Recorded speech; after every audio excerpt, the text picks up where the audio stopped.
আসসালামু আলাইকুম। আমি মোহাম্মদ ইমন। আপনারা দেখছেন বার্ডস লাভার চ্যানেল। চলে আসলাম আজকে নতুন একটি ভিডিও নিয়ে আপনাদের সামনে।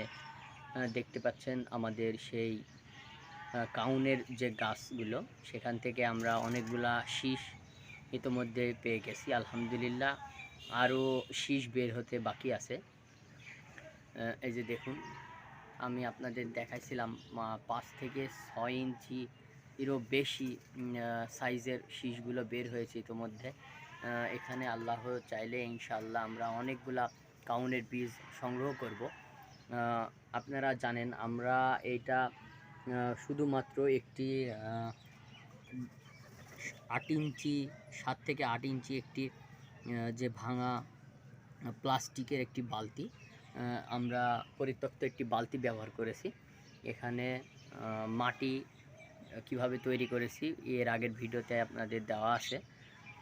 আর দেখুন, আমরা আলহামদুলিল্লাহ এই পর্যন্ত প্রায় 2 মাস এখনও হয়নি, 2 মাসের কিছু কম সময় আলহামদুলিল্লাহ আমরা ইতোমধ্যেই ফল পাওয়া শুরু হয়ে গেছে।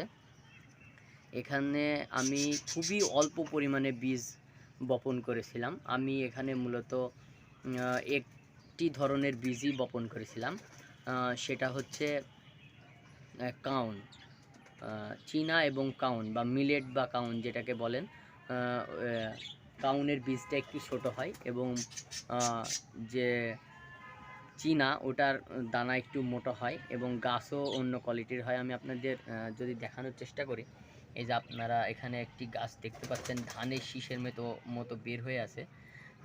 এটাই হচ্ছে মিলেট গাছ মূলত। আমি ইনশাল্লাহ পরবর্তীতে চেষ্টা করব এই মিলেট নিয়ে কাজ করার, কিভাবে আমরা টবে এই চারা এবং এখান থেকে বীজ সংগ্রহ করতে পারি। এটা নিয়ে আমাদের একটি মাত্র গাছ হয়েছে, কিন্তু আল্লাহর রহমতে দেখুন কত সুন্দর এবং কতগুলো কি পরিমাণ বীজ এখানে আসছে। এখনও মোটা হতে যদিও বাকি আছে, কিন্তু শীষটা দেখুন আমার তেলোর প্রায় তেলোর সমান সমান। এই যে আমি 5 ফুট 4 ইঞ্চি একজন মানুষ, আমার হাতের তেলোতে এঁটে গেছে। দেখুন এখনও বের হওয়া বাকি আছে, গোড়া থেকে কিন্তু এখনও বের হওয়া বাকি আছে আলহামদুলিল্লাহ। আমরা আমাদের এই যে চাষ, এটা আমরা আসলে কিভাবে করলাম। আপনারা যদি বলেন যে আমরা ইউটিউবে বা ফেসবুকে কোনো ভিডিও দেখে করেছি, এটা ভুল।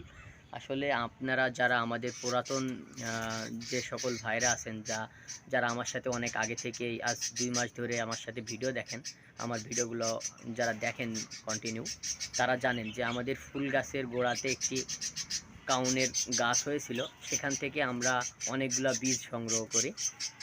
সেখান থেকে আসলে আমি উদ্বুদ্ধ হই যে আমরা যদি চেষ্টা করি, কাউন যদি কোনোভাবে আমরা টবে উৎপাদন করতে পারি কোনো রকম সার বিষ ছাড়া, মানে জৈব যে রাসায়নিক যে সার ওগুলো বাদ দিয়ে যদি আমরা আমাদের মানে কি বলবো, স্বাভাবিকভাবে যে সারগুলো প্রকৃতিক থেকে আমরা পেয়ে থাকি, এগুলা থেকে আমরা কিভাবে করতে পারি, তাহলে আমাদের পাখির হেলথ এবং সকল বিষয়ে আমরা একটু সহযোগী হতে পারবো।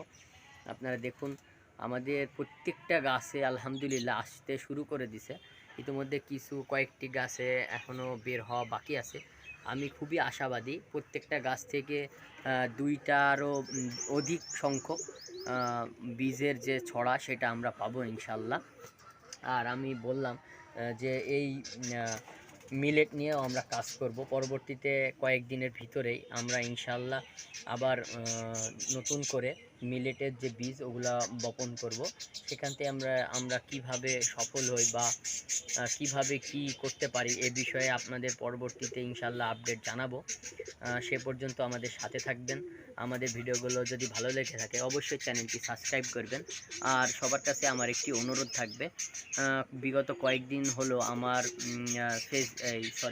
আমার যে ইউটিউব আইডি, ওখানে সাবস্ক্রাইবার হঠাৎ করে একটু আটকে গেছে। আমি কেন জানি না, কোনো একটা কারণে কোনো ধরনের কোনো সাবস্ক্রিপশন আসতেছে না।